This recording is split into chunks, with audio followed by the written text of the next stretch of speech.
It was the kind of cold that crept into your bones, quiet, biting, and personal. Rachel Bryant stood at the corner of 8th and Willow, her breath visible in the crisp morning air. Her coat, a faded navy blue, had been stitched twice at the sleeves, once by her own hand, once by a neighbor who used to mend things in exchange for tea. It didn't look fashionable, but it kept the wind out, and that was enough. She held her wallet close to her chest, not because it was valuable, but because it was hers. Canvas fraying at the edges, a zipper that stuck sometimes. Inside were a few small bills, a note with a grocery list, and a folded photo of a dog she once helped a neighbor bury. Rachel wasn't headed to the bank for herself. She was walking there for someone else. For Mrs. Marjorie, an old widow living one floor below. The woman had recently lost her dog, was barely eating, and couldn't afford her heart medication anymore. Rachel had seen the empty fridge. She had seen the quiet red around her neighbor's eyes, so she decided to help, even if it meant facing the one person she didn't want to see, because the manager of that bank was Vanessa Donovan, her half-sister. The doors to Evermont Community Bank slid open with a mechanical hum. Rachel stepped in slowly. The air inside was warm but sterile. Too clean, too polished, like it didn't want people like her inside. Everything smelled like fresh pine and perfume. The floors shined. The chairs looked expensive but untouched. She clutched her canvas wallet a little tighter. This wasn't for her. She wasn't here to buy something shiny, to open a business account, or negotiate rates. She just needed $100. Exactly $100. For Mrs. Marjorie's medication. That was it. She had already done the math. If she withdrew exactly $200, she could give Marjorie what she needed and still have enough left for groceries. But deep down, Rachel knew even that decision would be questioned, because people like her, people with patched coats and old wallets, weren't expected to have reasons. They were expected to prove them. She walked toward the service counter, quietly rehearsing her words in her mind. "I'd like to withdraw $200, please, from my account." Last name Bryant. Simple, respectful, no drama. But drama, it turns out, wasn't hers to choose, because just as she reached the counter, she heard it. The sharp rhythm of heels against tile, that smug voice, that too sweet, too fake laugh. "Well, well, look who it is." Rachel didn't need to turn around. She already knew who it was. Click, click, click. The sound of high heels against polished tile, sharp, intentional cutting. It wasn't just footsteps. It was a warning shot. Rachel didn't have to look up. She could feel the shift in the room. Then came the voice. "Wow, our little hometown hero. What's the matter, Rachel? Run out of couch cushions to dig change from?" Rachel turned her head slowly. There she was, Vanessa Donovan. Perfect curls, white tailored suit, manicured nails that probably cost more than Rachel's monthly groceries. She looked exactly like someone who had never struggled a day in her life and enjoyed making sure others knew it. Rachel tried to stay composed. "I'm here to withdraw some cash, that's all." Vanessa laughed, but it wasn't humor. It was theater. It was for the audience, now gathering behind the lobby glass. "This bank serves clients," she said loudly, eyes scanning Rachel's coat with disdain. "Not people who wander in asking for pocket change." Several heads turned. A couple at the teller window paused their conversation. Even the receptionist shifted uncomfortably in her seat. Rachel could feel the humiliation burn in her cheeks, but she didn't look away. Instead, she stood straighter, because shame only works when you agree with it. Vanessa leaned in slightly, her voice quieter now, but sharper.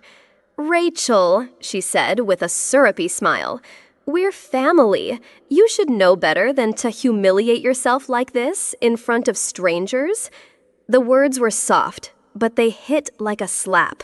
Not loud, just precise. The kind of insult that doesn't need to be shouted because it's surgical, designed to slice exactly where it hurts most. A teller paused mid-count. The room seemed to stop breathing. Even the digital screen above the counter blinked, waiting. Rachel's throat tightened. Her hands trembled just slightly, but she kept her grip firm on her wallet. There was a time when she would have cried, when she would have stammered an apology or rushed out or let the shame eat her alive for days. But not today. Today, she swallowed the lump in her throat like it was made of glass, and she said nothing, because some moments are too sacred to be polluted by response. She turned, walked toward the exit, and with each step, the silence behind her grew heavier, because no one in that bank had expected the woman in the patched coat to carry herself like a queen. The glass doors slid open with a quiet whoosh. Cold wind rushed in, stinging Rachel's cheeks like tiny needles. But she didn't flinch. She stood just outside the bank's entrance, hands still holding her wallet, the sting of humiliation still burning on her skin. The words Vanessa spoke kept replaying in her mind, slow, deliberate, poisonous. But Rachel didn't cry, not this time. She had already used up all her tears on people who couldn't see her, beyond a surname, beyond a stitched coat, beyond what they expected her to be. So, instead of tears, she held her breath. And then she exhaled slowly, quietly, as if letting go of something far heavier than air. "I didn't cry," she whispered to herself. "I just remembered." Remembered every smirk, every brush off, every silence at the dinner table when she spoke of dreams no one cared to hear. Remembered the scholarships denied, the job interviews where she was told she didn't fit the image, the side glances at every room she dared step into with confidence. But above all, she remembered this moment. Not because it was the worst, but because it would become the turning point. Rachel didn't walk away with her head down. She walked away with her head steady, her back straight, and her soul crackling, not with defeat, but with clarity. They thought she was nobody, but the woman they just dismissed was about to become the ghost in their machine. Before the banks, before the billions, before anyone whispered her name in boardrooms, there were the dining tables, the living rooms. The Sunday meals filled with small laughter and big silences. Rachel had always been the quiet one, too observant, too soft-spoken, too forgettable. At 19, she sat at the same walnut dining table where generations of her family had eaten. She had just shared her dream to study financial systems, maybe even join the new field people were calling fintech. Her stepfather, Mr. Charles, chuckled, a slow, cruel chuckle, followed by a sip of coffee. "This girl in finance, she can't even remember a phone number." The room laughed, politely. The kind of laugh that doesn't explode, but corrodes. Her mother didn't defend her. She changed the subject. Vanessa, already flaunting her MBA internship, gave a soft, sugary chuckle. Even Uncle Noah, always the loudest voice at family dinners, shook his head and said, 3 months, she'll be selling life insurance, tops. No one in that room saw a future in Rachel. No one looked at her and thought, yes, she's going to change something. And Rachel, she didn't argue. She simply remembered. There was no comfort in the beginning, just a mattress on a concrete floor, a blanket with holes, and the steady dripping of a leaky pipe overhead. Rachel lived in a friend's unfinished basement, rent-free, but not cost-free. It cost her pride. It cost her warmth. It cost her every ounce of the self-worth her family had already tried to erase. Every morning at 6:15, she'd drag herself up the narrow wooden stairs, brush off the cold from her arms, and catch the first bus downtown. She worked as a temp at a software firm in Pittsburgh, not as a developer, not even close. Her job? Coffee runs, stocking snack drawers, wiping down whiteboards after meetings. But she listened, she watched, she stayed late, pretending to clean while quietly copying code snippets on discarded Post-its. And at night, she went home to that cold basement and learned. In the glow of a cracked laptop screen, Rachel taught herself programming syntax, security logic, and cryptography. No mentor, no college degree, no applause. only the quiet, furious hunger of someone who had been told she'd never be more than a side note, and who now swore to become the entire chapter. Rachel never answered the mockery, but she never forgot it either. Each night in that basement, hunched over a blinking screen, she heard their voices like ghosts floating through the cracked walls of her mind. You in finance. She's sweet, but she's just not sharp. She doesn't look the part. She didn't argue. She took notes. She built her strength brick by invisible brick. Not through rage, not through bitterness, but through precision, discipline, and long, cold nights when quitting would have been easy and staying the course felt like bleeding in silence. Rachel became obsessed, not with proving herself to them, but with becoming undeniable. Every concept she couldn't grasp, she wrestled with until it cracked open. Every article, every forum post, every line of outdated code, she consumed it like oxygen. She began building systems on paper, then testing them on free tools online. She joined anonymous developer boards, never revealing her name, only her work. And behind every line of code she typed was a face, a name, a memory of someone who thought she'd fail. She didn't want revenge, she just wanted to remember. Because one day they would remember her too. They said no one would ever take her seriously, so she built something they'd have no choice but to fear. It started in a cheap co-working space, 3 computers, 2 cracked monitors, and 1 burning idea, a self-adaptive investment engine that could outthink humans. Rachel called it Snow Trace. Why snow? Because it's silent, precise, unforgiving. Why trace? Because even when it disappears, it leaves a pattern behind. She designed Snow Trace with 3 core principles: tiered logic tracking, cash flow prediction, market manipulation detection through AI behavior analysis. Every single line of code was hers, tested, rebuilt, encrypted again and again until it ran smoother than the systems running in Wall Street's backrooms. She didn't use her name. She didn't post on LinkedIn. She didn't tell a soul. Instead, she formed a shell corporation, Cedar Loop Ventures, registered in Delaware. The trust accounts, hidden. The IP ownership, obscured. The traffic logs encrypted using protocols inspired by classified military firewalls.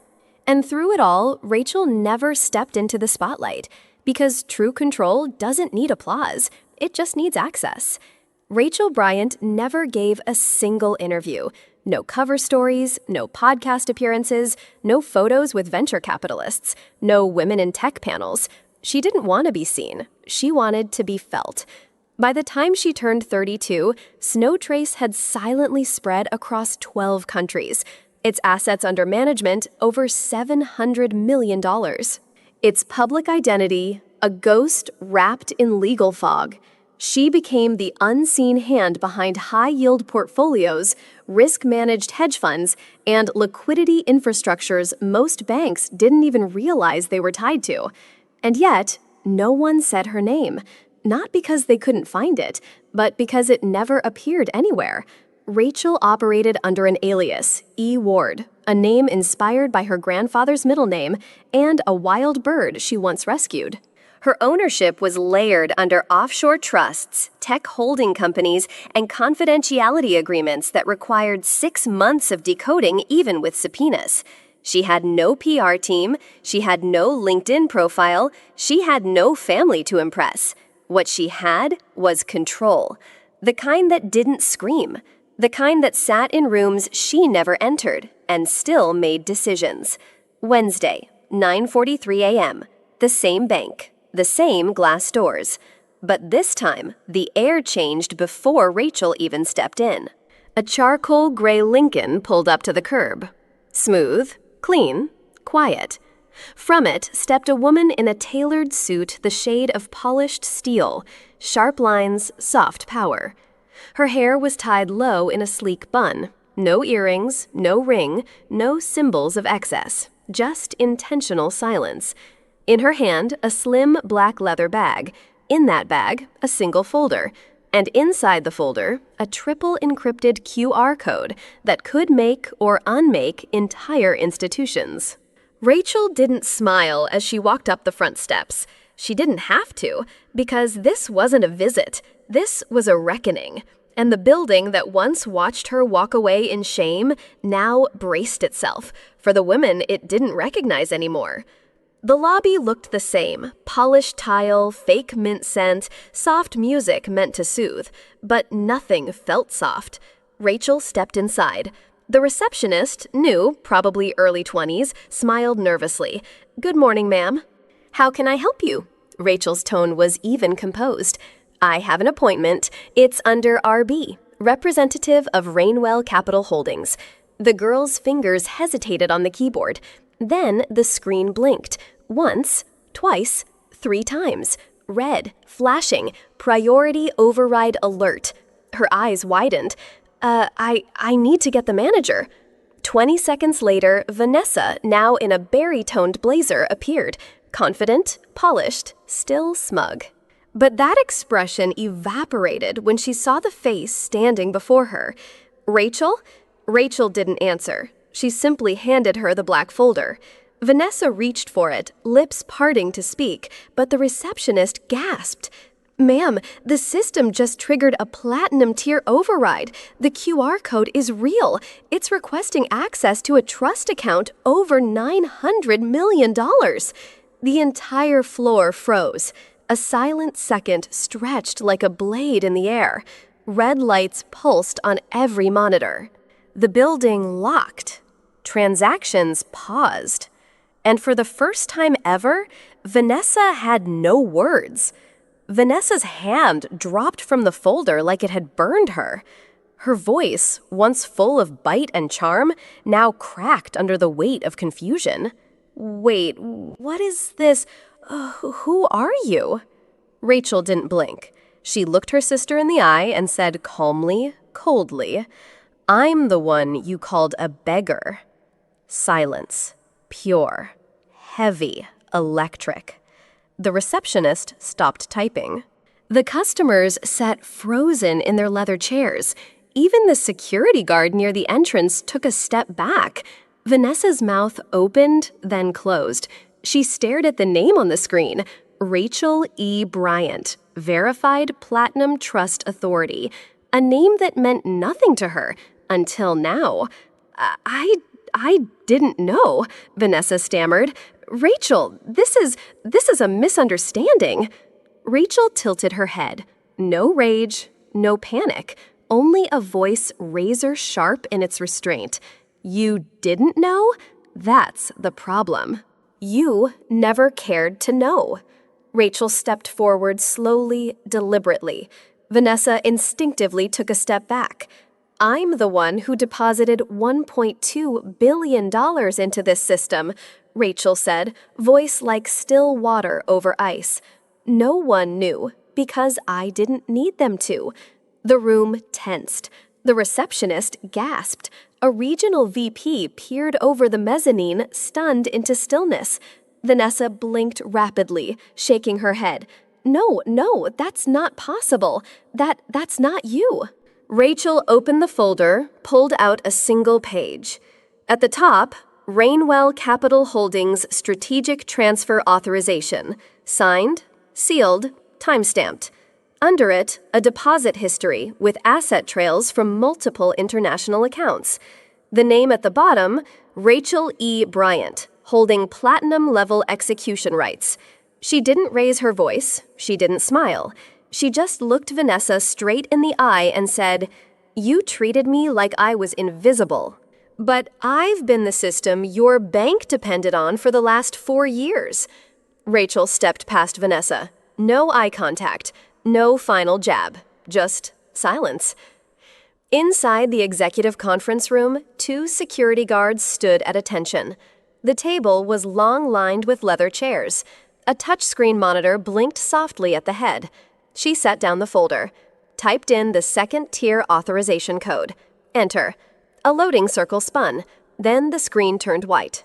A blinking prompt appeared. Confirm full withdrawal from Rainwell Platinum Trust, $947,800,000, authorized by Rachel E. Bryant. Proceed. Rachel tapped yes. Instantly, systems froze. Notifications triggered across 5 departments. Regional directors' dashboards lit up. Every asset connected to that trust paused mid-transaction. It was like yanking the emergency brake on a bullet train. Downstairs, a whisper. She's withdrawing the whole thing. Vanessa stood frozen. Her lipstick smudged, her face pale. Rachel didn't look back. Instead, she turned to the VP beside her and said calmly, "You have 2 options. Either restructure your practices or lose the Rainwell account in 24 hours. No threat, no screaming, just a verdict. One that echoed far louder than any insult ever thrown her way. It didn't take long. By Thursday morning, whispers had become headlines. Rainwell Capital withdraws $947 million in live transaction source unnamed. Evermont Bank halts activity pending internal review. Rachel didn't need to check the news. She knew the phone would start ringing. And it did. First, a number she hadn't saved in almost a decade, Janet Mom. Then again, and again, and again. No voicemails, no texts, just the calls. Then came another name she hadn't seen in years. Angela, the golden child, her half-sister, married to a disgraced real estate genius. This time, a message appeared. "Hey, how've you been? Mom's been talking about you nonstop. We're all so surprised and proud. Want to do dinner this weekend? Feels like forever." And just like that, 8 years of silence was suddenly drowned by sweetness dripping with agenda. Rachel stared at the screen. She didn't feel angry. She didn't feel touched. She felt nothing. Because now she understood. They never forgot her. They just waited to see if she'd ever become someone worth calling again. The restaurant was fancier than she expected. Private room, low lighting, soft jazz playing from the corner. Angela was already seated, sipping white wine. "Rach," she beamed, rising to hug her. "Look at you, so elegant." Their mother followed, draped in pearls that shimmered under the chandelier. "Rachel, sweetheart, I told Angela you'd come. We just miss you so much." Rachel smiled politely, sat down, observed. The menu had no prices. The waiter was too rehearsed, and their small talk too carefully casual. Then came the real moment. So, Angela leaned forward, glancing at their mom. "We've been brainstorming this community initiative, helping women in tech just like you. All we're missing is, well, a lead funder." Rachel sipped her water, silent. Their mom added, "You always had the brains. It means so much to us, for the family name really, if you'd help us launch this. We even thought of naming it after Grandpa." Rachel's gaze didn't waver. She knew this wasn't about connection. It was about capital. She dabbed her mouth with the napkin, then said softly, "If you wanted a donor, you should have emailed my team." Rachel didn't leave right away. Instead, she reached into her bag and pulled out a worn envelope. Thick, yellowing, labeled in blue ink, Bryant Family, Last Will and Testament, 2015, private copy. Angela's smile faded. Their mother's eyes narrowed. "What's that?" Rachel laid the envelope flat on the table. Then slowly she slid out the contents. Legal documents, signatures, notarizations. 2 pages stood out. Page 1, Grandpa's original will. Page 2, a letter to Rachel, handwritten, dated 2 weeks before he died. Angela leaned in too fast, trying to grab the papers. Rachel slid them out of reach. "You told me there was no will," she said, "that Grandpa didn't trust me." "That he left everything to you." She looked at Angela, then at her mother. That was a lie. Silence. Rachel unfolded the second page. "Rachel, you are my only blood heir. I trust with the foundation. If you're reading this, it means they buried my will. But I left you this copy. You know what to do." Angela turned white. Her mother froze. Rachel closed the folder gently. "I brought a lawyer with me tonight," she said. "He's waiting in the car. And unlike you, I'm not afraid of court." The silence was unbearable. Angela stared at the will like it might catch fire. Their mother clutched her wine glass, knuckles pale. Rachel, calm. She picked up her fork, twirled the last bit of salad, then set it down. "You didn't invite me here to reconnect," she said. "You invited me here to pretend nothing happened." Angela opened her mouth. Rachel raised a hand. "I'm not finished." She pulled a document from the folder. It was a certified forensic audit tracing the Bryant Foundation's funds over the last 7 years. Private trips, fake vendors, off-the-books withdrawals. Angela gasped. Their mother tried to interrupt. Rachel didn't blink. "I have records. I have witnesses. I have the name of the lawyer who backdated the fake version of Grandpa's will." Angela stammered, You're bluffing." Rachel smiled. "Then sue me for defamation." No one spoke. She stood up slowly, took out her card. Black.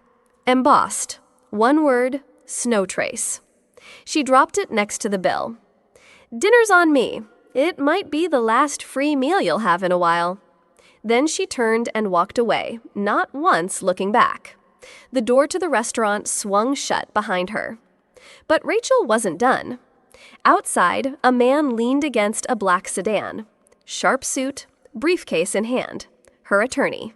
And in that briefcase, a court motion, filed this morning, demanding a full audit of the Bryant estate and a temporary freeze on all family assets. Rachel didn't flinch. She looked at her reflection in the car window. Calm, poised, no makeup smudged, no tears shed. For years, she had been painted as the forgotten one, the weak one, the poor one. Now she held more leverage than the entire family combined. Her phone buzzed. A message from Angela. "What do you want, Rachel? What are you after?" She typed slowly. No anger, just precision. "I'm not after your money. I'm after the truth you buried in Grandpa's name." And then she put the phone down. She didn't need revenge. She needed correction. The Bryant Foundation boardroom was as polished as ever. Mahogany table, leather chairs, a portrait of Grandpa hung at the head of the room. But Rachel noticed what had changed. Her mother sat at the center as chairwoman. Angela's husband, Mark, in his sleek blue suit, sat to her right, executive director. The rest of the board hand-picked loyalists. Some family, some strategic partners, all nodding like background props. Rachel stood at the far end, alone. No one offered her a seat. Her mother cleared her throat. "Rachel, we weren't expecting you at today's financial review." Rachel took out a file and placed it on the table. "That's odd," she replied. "You'll want to read this then before you pass your next budget." Mark rolled his eyes. "This isn't a courtroom, Rachel." Rachel didn't flinch. "No," she said, "but what you've been doing here for 7 years should have been in 1. Silence. She turned to the portrait of her grandfather. "He built this to serve. You turned it into a vault." Rachel opened her folder and took out a set of glossy charts, color-coded, itemized, unforgiving. She placed the first one in the center of the table. Bryant Foundation Annual Allocation Report, last 7 years. A pie chart. 12%, scholarships and student programs. 23%, administrative costs. 35%, executive salaries. 30%, events, PR, and gala dinners. Mark scoffed. "Those figures are misrepresented." Rachel cut him off. "They're pulled from your own filings. Form 990, public disclosures. I just color-coded the lies." She flipped to another page. "Angela's salary, $420,000 a year. No record of work hours. Mark, $310,000 plus consulting fees to his own LLC." A third chart showed photos Angela on a yacht in Cannes labeled Youth Development Summit. Mark at a resort tagged Board Strategy Session. Rachel didn't yell. She didn't need to. She simply said, "You took Grandpa's dream and turned it into your lifestyle." No one said a word. Rachel leaned forward, calm, composed. Not a voice raised, but every syllable hit like stone. I'm proposing a full internal audit by an independent third party." She looked directly at the board, at the family members who now looked everywhere but her, and a motion to dissolve every executive title that isn't tied to actual deliverables or oversight. Angela blinked. "You're trying to take us out?" Rachel didn't flinch. "No, I'm trying to put decency back in." She slid a document down the table, a formal motion signed by 2 other board members. This foundation was meant to give, not hoard. Mark scoffed. "You think you can run it?" Rachel stared at him, not with anger, with clarity. "No, I think we should run it with people who know what service actually means." Angela's voice cracked. "Rachel, you made your point, but this will destroy the family." Rachel didn't flinch. She leaned forward, slow, unshaken. "Family." She let the word hang in the air, heavy, bitter. "You rewrote Grandpa's will behind closed doors. You used charity funds to buy Birkin bags and call them donor gifts." Angela's hand trembled as she reached for her water. "You have the power now," she whispered, "but don't take it this far. Please." Rachel didn't blink. "You went that far the moment you called me a beggar in front of strangers." She stood. "I'm not going farther. I'm just walking the distance you made me crawl." Silence. A board member cleared his throat, not in protest, but in agreement. Angela looked down. For the first time, she had nothing to say. A breath held. 7 board members, 7 votes, 1 motion on the table. Dissolve all executive titles lacking independent oversight and tie all future spending to audited program outcomes. Mark voted no, predictable. Rachel didn't look at him. Then, one by one, the others raised their hands. Yes, yes, yes, yes, yes. 6-1. Done. Angela didn't speak. She knew better. Rachel stood but didn't smile. No victory dance. No applause. Just quiet power. She gathered her folder, looked once more at her grandfather's portrait, and said, "We start over. From zero. From truth. From purpose." And then she walked out, not as a victor, but as the architect of a future no longer built on pretense. No stage, no string quartet, no engraved plaques or overpriced floral centerpieces.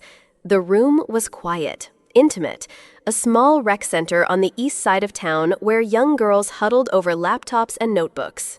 Rachel stood at the front in jeans, not a power suit, no logo behind her, just a whiteboard. "This is the Rachel Initiative," she said, her voice steady. "It's not a brand, it's a bridge." She clicked the remote. Slide 1, free coding programs for girls in underserved schools. Slide 2, anonymous mentorship with women in tech, no resumes required. Slide 3, scholarships, transparent, renewable, no strings. There was no applause, just silence. And then a hand raised. A girl, maybe 13. "Do you have to be smart already to join?" Rachel smiled a kind smile, one forged in fire. "No," she said, "you just have to want it." They were the girls no one invested in, the leftovers in overcrowded schools, the quiet ones in the back row, the ones who never raised their hands, not because they didn't want to, but because no one ever called their name. Now, each had a Chromebook, a stable internet connection, access to women mentors in AI, cybersecurity, and app design, women who looked like them, who remembered what it was like to be overlooked. One girl, Lonnie, had been expelled a year ago. She didn't cheat. She simply couldn't complete assignments on time. She had no laptop and no Wi-Fi at home. Now she coded for 4 hours every Saturday. She just built her first app, a translation tool, for her grandmother who only spoke Tagalog. And when Rachel visited her class, Lonnie ran up and whispered, "I thought no one saw us, but you did." Rachel knelt down. "No, sweetheart," she said. "You saw you. I just gave you the mirror." The event was packed. Local press, donors, 3 city council members. Everyone was waiting for Rachel to speak. She didn't. She sat in the back row, plain black sweater, hair tied up, no entourage, no press team. When her name was called for recognition, she simply nodded. And when the MC said, "Would you like to say a few words?" Rachel replied softly, "I think it's better if you listen to them instead." She gestured toward the stage. And then 5 girls walked up, students from the pilot program. Each shared her story. One used to sell candy outside gas stations to buy data for online classes. One had never spoken in public before that day. One was undocumented and said she wanted to become an AI engineer to build tools for children like her. Rachel didn't say a word, but her eyes, they glistened. This was her speech, and it was louder than any microphone ever could be. The room went still. A girl, maybe 16, stood on the stage with trembling hands and a stiff collar. She looked down at her shoes. "People told me," she began, "that girls should stick to the soft stuff, literature, teaching, not math, not code." The silence deepened. She glanced at Rachel in the audience, then back to the crowd. I believed them. Until now. She held up her laptop, the logo of her first coding project shining on the screen. This isn't just about lines of code. It's about unlearning everything we were taught to believe about ourselves. Some clapped, others wiped their eyes.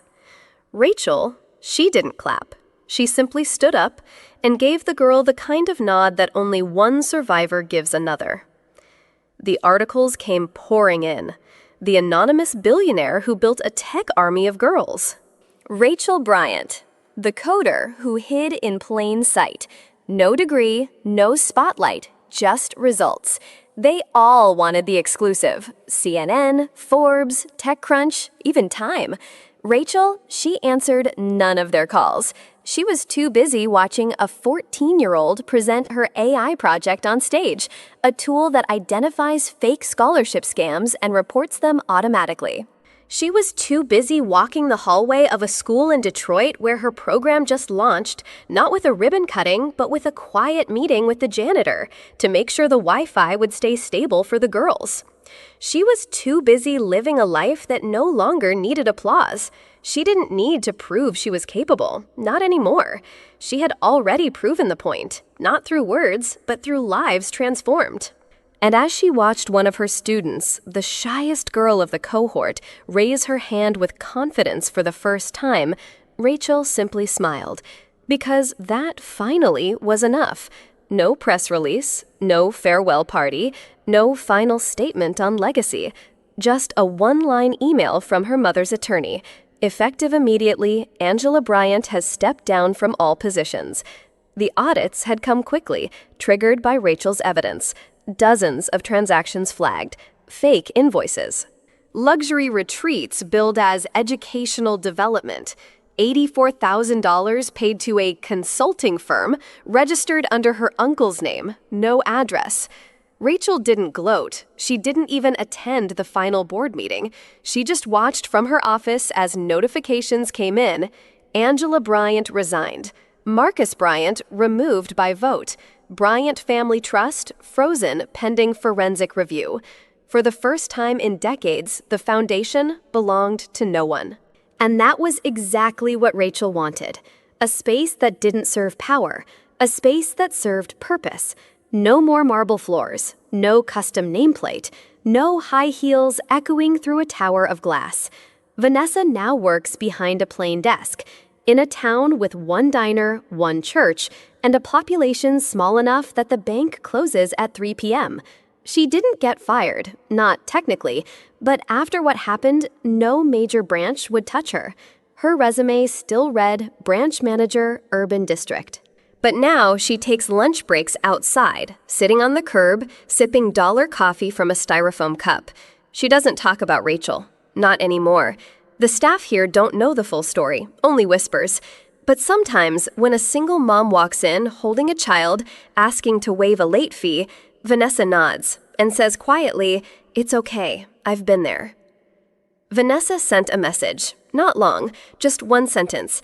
"I hope one day you'll speak to me again." Rachel saw the notification. Read it, and then closed her phone. Not in anger, not in bitterness. She simply no longer needed that chapter to be rewritten. Forgiveness didn't have to be announced, and silence wasn't vengeance, it was choice. That Sunday, Rachel walked past the old bank branch. The place had new staff, young, kind. A girl at the front desk greeted her with a smile and said, "Are you Miss Rachel? My mom said you helped her go back to school." Rachel smiled, tipped her head gently. The past didn't need a reply. The present was enough. The city lights faded in Rachel's rearview mirror. She didn't announce she was leaving. No farewell posts, no send-offs.